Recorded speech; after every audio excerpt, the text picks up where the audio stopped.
Hello students, today we are going to discuss about the rules of imperative sentence, and you should be remember that imperative sentence are most important for all exams.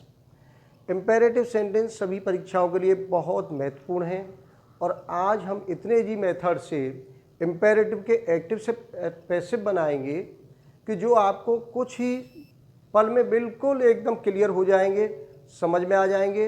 ध्यान से video को देखिए, पूरा देखिए और हमारे इस channel को NP शर्मा इंग्लिश क्लासेस को सब्सक्राइब कर लीजिए।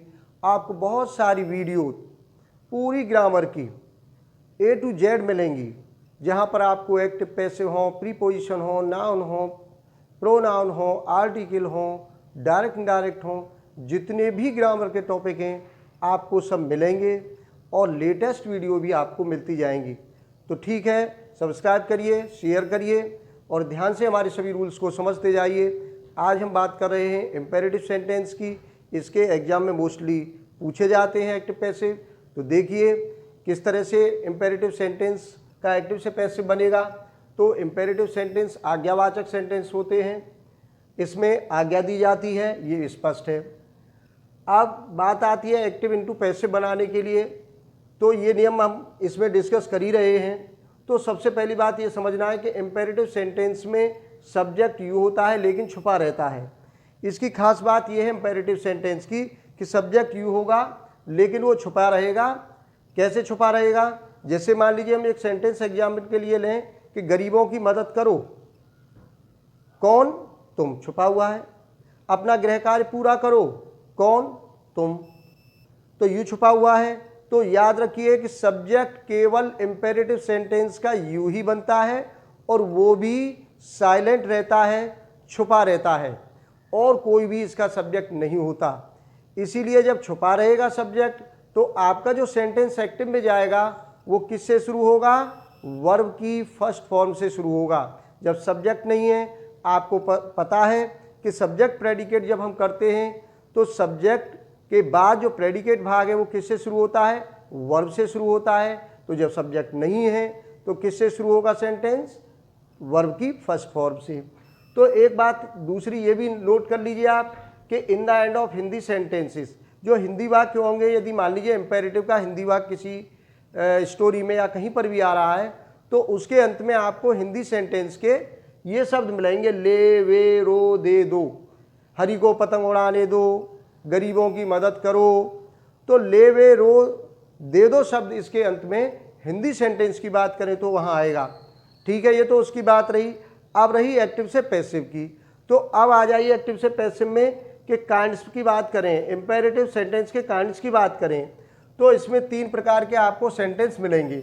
एक तो विदाउट लेट मिलेंगे, मतलब यह है कि जो एक्टिव का वाक्य होगा उसमें लेट नहीं आएगा, मतलब एक क्रिया और एक ऑब्जेक्ट वाला होगा। सिर्फ सेंटेंस में वर्ब होगी और ऑब्जेक्ट होगा। जैसे मान लीजिए अनाथों की मदद करो। अनाथों की मदद करो, मदद करना वर्ब हो गई, अनाथ आपका ऑब्जेक्ट हो गया। अपना गृह कार्य पूरा करो, पूरा करना वर्ब हो गई। क्या पूरा करो? अपना गृह कार्य ऑब्जेक्ट हो गया। सेंटेंस पूरा हो गया, एक ऑब्जेक्ट है और एक वर्ब है। ये बात समझ में आ गई। तो वो कहलाएंगे विदाउट लेट, उसमें लेट नहीं आएगा। दूसरे हैं प्लीज वाले वाक्य। इसमें प्लीज वाले भी सेंटेंस आएंगे, जैसे कृपया गरीबों की मदद करो, कृपया यहाँ मत बैठो, कृपया जानवरों का वध मत करो। तो इस तरह से प्लीज वाले सेंटेंस दूसरे काइंड्स में इसके आ जाएंगे। और तीसरा जो काइंड होगा हमारा वो लेट वाला होगा। और लेट कब आएगा सेंटेंस में, ये भी हम पढ़ेंगे कि किस सेंटेंस में आपको लेट का प्रयोग करना है। ये बड़ा ज़रूरी है, ध्यान रखना है। तो तीनों को हम पढ़ते हैं। पहले हम पढ़ते हैं विदाउट लेट के नियम पढ़ते हैं। जैसे विदाउट लेट का एक्टिव का नियम आप नोट कर लीजिए कि first form of the verb होगा प्लस ऑब्जेक्ट। और जब आप पैसिव बनाओगे इसका तो सबसे पहले आप लेट लाओगे, फिर ऑब्जेक्ट लाओगे प्लस बी प्लस वर्ब की थर्ड फॉर्म आएगी। इसमें सब्जेक्ट यू है, छुपा हुआ है, जो बाई यू आना था। यहाँ बाई यू लाना चाहो आप कोष्टक में ले आइए, नहीं उसकी कोई ज़रूरत नहीं है। जैसे एग्जाम्पल के लिए हम सेंटेंस लेते हैं यहाँ पर जैसे मान लीजिए हम कर दें हेल्प द पुअर्स, ठीक, कोई बड़ी बात नहीं है। द पुअर्स आपका ऑब्जेक्ट है, हेल्प आपकी वर्ब है। पैसिव बनाना है आपको तो सबसे पहले आपको क्या लाना है, लेट लाना है। उसके बाद आपको ऑब्जेक्ट लाना, ऑब्जेक्ट है आपका द पुअर्स, द पुअर्स। इसके बाद बी क्रिया लानी है आपको, बी आ गया। वर्ब की थर्ड फॉर्म ले आइए हेल्प, लाना चाहो कोष्टक में बाय यू ले आइए, लेकिन इसकी कोई आवश्यकता नहीं है। तो हेल्प द पुअर्स क्या बन गया, कोई ज़्यादा कठिनाई नहीं हुई, बिल्कुल समझ में आ गया। Let the poors be help. दूसरा सेंटेंस और ले, जैसे मान लीजिए डू इट, ये एग्जाम में कई बार आया है, डू इट बहुत परीक्षाओं में पूछा गया है। यह करो, करो आपका वर्ब हो गई, डू क्या करो, यह, ये आपका ऑब्जेक्ट हो गया।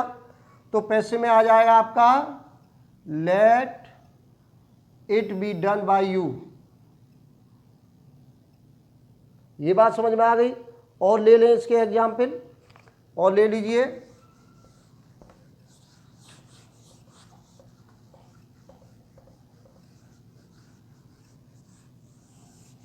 तो इसके एग्जाम्पल जितने आप करोगे उतना ही आपके लिए बढ़िया रहेगा, क्योंकि जितनी प्रैक्टिस होगी इनकी उतना ही ये क्लियर होते जाएंगे इसके नियम।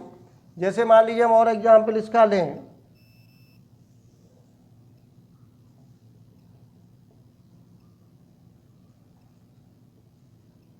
अपना गृह कार्य पूरा करो, सेंटेंस ने अपना गृह कार्य पूरा करो। तो हमने कर दिया एक्टिव में complete your homework. Your homework आपका ऑब्जेक्ट है, कंप्लीट आपकी वर्ब है। पैसिव में जाओगे तो क्या हो जाएगा, लेट, नियम में आ गया है। लेट योर होमवर्क ऑब्जेक्ट ले आइए,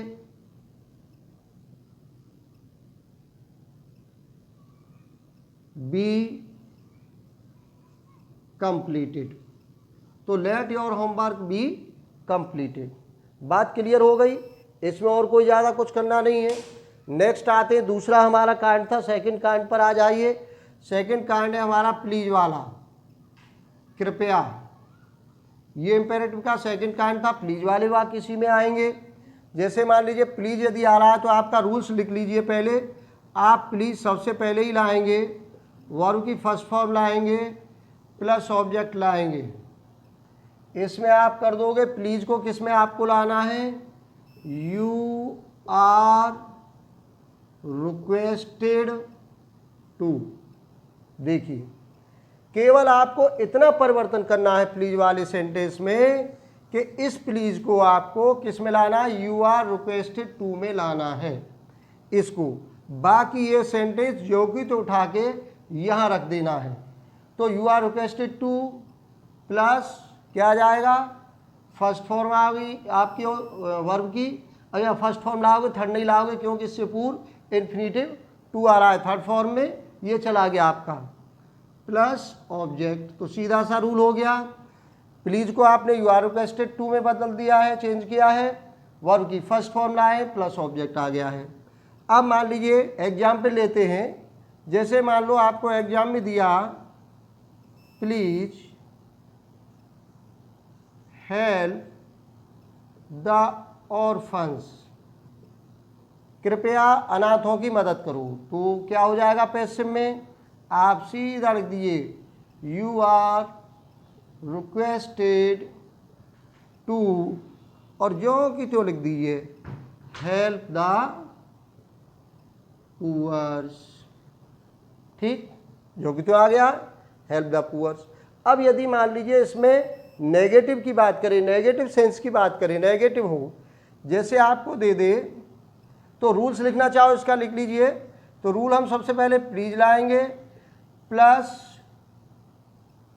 डोंट या नेवर, दोनों। कभी मत आया है, ये मत के लिए, ये कभी मत शब्द यदि आ रहा है तो इसके लिए नेवर लाओगे प्लस वर्ब की first form plus object. Passive में आपका हो जाएगा you are requested plus not या नेवर जो भी आया उनमें से एक लाओगे प्लस टू प्लस वर्ब की फर्स्ट फॉर्म प्लस ऑब्जेक्ट आ जाएगा। जैसे एग्जाम्पल इसका भी ले लीजिए, जैसे मान लीजिए कभी जानवरों का वध मत करो, वहां दे दे हमें कि please never kill the animals, please never kill the animals, कभी जानवरों का वध मत करो।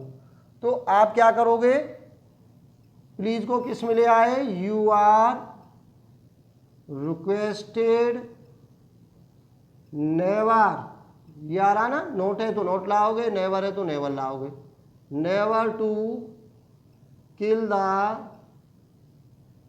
एनिमल्स। ठीक, अब नेक्स्ट आ जाइए, आगे चलते हैं हम और एग्जाम्पल लें इसके, जिससे आपको और क्लियर हो जाएगा ये।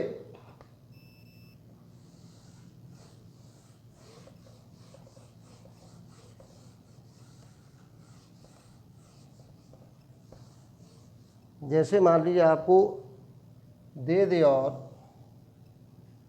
कृपया यहां मत थूको, कृपया यहां मत थूको। ठीक, please don't spit here, please do not spit here, तो क्या हो जाएगा आपका, you are requested not to spit here. Please वाले समझ में आ गए, नेगेटिव सेंस वाले समझ में आ गए। और यदि मान लीजिए प्लीज नहीं है फिर भी नोट आ रहा है, जैसे मान लीजिए और एक एग्जाम्पल लें, जैसे मान लो आपको दे दे डोंट किल द एनिमल्स, ये पहले वाले नियम पर पहुंच गए, फर्स्ट काइंड विदाउट लेट बार पर, लेट वाले पर चले गए, प्लीज नहीं आया है इसमें लेकिन नेगेटिव सेंस आया है, do not kill the animals. तो आपको क्या करना है, फिर वहीं पहुंचना है, सबसे पहले लेट लाना है, लेट ला रहे थे आप तो लेट ले आए, let the animals not be killed by you. तो समझ में आ गई बात आपके, दोनों आ गए, प्लीज वाले भी समझ में आ गए आपके और विदाउट लेट वाले भी आ गए। अब लेट वाले पर आ जाइए। अब लेट वाले कौन से वाक्य होंगे, लेट कब आएगा सेंटेंस में, तो हमने बता दिया। यहाँ पर एक बात नोट करने की है, नोट कर लीजिए कि यदि सेंटेंस में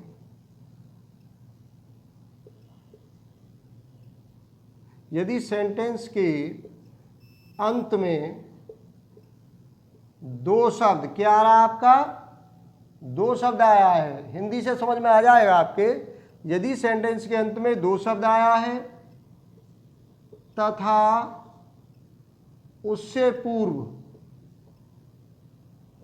नानी ने, क्या नानी ने वर्ब आई है आपकी, वर्ब है तो दो शब्द की अंग्रेजी लेट आएगी, तभी लाओगे आप, अन्यथा लेट नहीं आएगी। जैसे हरि को पतंग उड़ाने दो, पिताजी को उपन्यास पढ़ने दो, मीरा को गृह कार्य पूरा करने दो, तो पूरा करने दो, उड़ाने दो, तो उड़ाना वर्ब है, नानी ने लगा है, उसके पीछे दो शब्द आया है, उड़ाने दो, लिखने दो, पढ़ने दो। ऐसी कंडीशन में ही दो शब्द की अंग्रेजी लेट आएगी, अन्यथा सेंटेंस में लेट नहीं आएगा। दूसरी बात ये तो रही हिंदी में, यदि सेंटेंस है, आपको यदि एग्जाम में देगा तो वो एक्टिव में लेट से आपको बना कर देगा।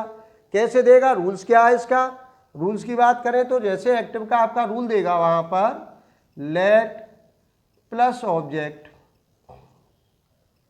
अब बात आई कि दो ऑब्जेक्ट होते हैं, एक डायरेक्ट ऑब्जेक्ट एक इनडायरेक्ट ऑब्जेक्ट। ये एक ऑब्जेक्ट की वीडियो में आपको हमने समझाया था, पर्टिकुलर ऑब्जेक्ट की वीडियो बनाई थी, वहाँ पर हमने ऑब्जेक्ट के दोनों प्रकार बताए थे। एक डायरेक्ट ऑब्जेक्ट बताया था आपको और एक इनडायरेक्ट ऑब्जेक्ट बताया था। तो डायरेक्ट ऑब्जेक्ट निर्जीव होता है और इनडायरेक्ट ऑब्जेक्ट आपका सजीव होता है। अब मान लीजिए सेंटेंस में वो दोनों ऑब्जेक्ट दे रहा है, तो आपका यदि दोनों ऑब्जेक्ट है तो यहाँ पर इनडायरेक्ट ऑब्जेक्ट को लाओगे जो सजीव है, प्लस यहाँ पर वर्ब की आपकी फर्स्ट फॉर्म आएगी। अब दूसरा ऑब्जेक्ट है तो यहाँ पर आपका ऑब्जेक्ट आ जाएगा दूसरा वाला और वो होगा यहाँ पर डायरेक्ट ऑब्जेक्ट। तो यहाँ कौन सा आया? Indirect object. यहाँ कौन सा आया? Direct object. अब पैसिव में आ जाइए, तो ये लेट वाला हो गया, इसमें भी आप सबसे पहले लेट लाओगे। अब आपको क्या करना है, इस ऑब्जेक्ट को तो लाना है यहाँ पर और इस ऑब्जेक्ट को ले जाना है यहाँ पर। कैसे? लेट प्लस ऑब्जेक्ट, कौन सा वाला? डायरेक्ट ऑब्जेक्ट जो यहाँ आ रहा था निर्जीव वाला, प्लस बी आ जाएगा, प्लस वर्ब की थर्ड फॉर्म आएगी, प्लस बाई लाओगे, plus object of let. Object of left से मतलब है जो इनडायरेक्ट वाला आपका ऑब्जेक्ट यहाँ पर आ रहा था जो लेट वाला था, मतलब दोनों क्रियाएं, ये लेट भी एक क्रिया है, इसका ऑब्जेक्ट तो ये है और ये आपकी एक क्रिया है और इसका ऑब्जेक्ट ये है। मतलब इस प्रकार के जो सेंटेंस होंगे लेट वाले, याद रखिए शॉर्ट में कि दो ऑब्जेक्ट होंगे, दो वर्ब होंगी। तो दो ऑब्जेक्ट, डायरेक्ट ऑब्जेक्ट और इनडायरेक्ट ऑब्जेक्ट। दो वर्ब कौन सी? एक लेट वर्ब है और एक दूसरी जो भी नानी ने लगने वाली जो वर्ब आ रही है यहाँ पर, जो फर्स्ट फॉर्म उसकी जो ला रही हो। जैसे एग्जाम्पल ले, मान लीजिए आपको अंग्रेजी में एक सेंटेंस दे दे कि let Hari fly a kite. Let Hari fly a kite. अब आपको पैसिव बनाना है इसका, तो ये आपका एक वर्ब ये हो गई, एक फ्लाई आपकी वर्ब हो गई। क्या उड़ाने दो? पतंग आपका डायरेक्ट ऑब्जेक्ट हो गया निर्जीव। किसको उड़ाने दो? हरी को, इनडायरेक्ट ऑब्जेक्ट हो गया सजीव। दो ऑब्जेक्ट हो गए, दो वर्ब हो गए। अब देखिए बनाने में कोई परेशानी नहीं है, लेट आ गया, आ गया। हमने बताया कि फिर क्या लाओगे? उल्टा करना है, डायरेक्ट ऑब्जेक्ट को इसके स्थान पर, इसको इसके स्थान पर लाना है। तो आपको पहले कौन सा ऑब्जेक्ट लाना है? ए काइट को लाना है, ए काइट डायरेक्ट ऑब्जेक्ट को। तो ए काइट आ गया, डायरेक्ट ऑब्जेक्ट आपका आ गया, लेट आ गया। इसके बाद आपको बी लाना है, इसके बाद थर्ड फॉर्म किसकी? जो नानी ने क्रिया थी, फ्लाई। फ्लाई फ्लू फ्लॉन, तो थर्ड फॉर्म क्या हो गई? फ्लोन। तो लेट ए काइट भी फ्लॉन बाई हरी। ये लेट वाला ऑब्जेक्ट आ गया, बाई हरी आएगा। ठीक है, और एग्जाम्पल लें इसका, एक और एग्जाम्पल ले लीजिए और समझ में आ जाएगी बात। जैसे मान लीजिए let Sarla solve these questions. ठीक है जी, एक वर्ब आपकी ये हो गई, ये वर्ब है आपकी, एक वर्ब ये नानी वाली, ये वर्ब आपकी हो गई। ये आपका इनडायरेक्ट ऑब्जेक्ट हो गया, ये आपका डायरेक्ट ऑब्जेक्ट हो गया। पहचान पहले पढ़ चुके हो उनकी, नहीं पढ़ी है तो उस वीडियो को निकाल लीजिए, उसमें से खोज लीजिए चैनल पर जाकर, उसको सब्सक्राइब करो चैनल को और उसको एनपी शर्मा क्लासेस से आप खोज लीजिए। आपको सब वीडियो सब्जेक्ट की पहचान, ऑब्जेक्ट, वर्ब की सबकी मिल जाएंगी। तो हम उसी क्रम में जा रहे हैं जिससे आपको आगे समझने में कोई दिक्कत न हो। पहले उन बेस को हम क्लियर कर लेते हैं, तब उसके बाद हम आगे की बात करते हैं। तो let Sarla solve this question. Sarla को इन प्रश्नों को हल करने दो। क्या हल करने दो? इन प्रश्नों को। क्या के उत्तर में क्या आता है? डायरेक्ट ऑब्जेक्ट निर्जीव होता है। किसको हल करने दो? सरला को। किसको के उत्तर में क्या आता है? Indirect object. कैसा होता है? सजीव हो गया। तो पैसिव में आपका हो गया लेट दीज क्वेश्चन आ जाएगा, रूल्स के अकॉर्डिंग आप चलोगे। Let these question be solved by Sarla. तो ये हो गए इंपेरेटिव, कितने थोड़े समय में हो गए। अब इनका अभ्यास कर लीजिए आप, जितने भी आपकी इंपेरेटिव की कोई भी गाइड है निकालिए एक्सरसाइज और सब इंपेरेटिव के जितने भी सेंटेंस कर डालिए, कोई दिक्कत नहीं आएगी। हमने प्लीज वाले भी कर लिए, लेट वाले कर लिए, विदाउट लेट वाले कर लिए और नेगेटिव सेंस वाले। 5 मिनट में सब कुछ हो गया। ये इंपॉर्टेंट है, अक्सर इनको भी एग्जाम में आपसे वो पूछता है। तो बहुत बहुत धन्यवाद। इस वीडियो में हम इतना ही पढ़ेंगे और आपको ज़्यादा सीखना है चैनल को सब्सक्राइब करिए, अच्छा लगे आपको शेयर करिए और आप अपने नोट्स बनाते रहिए।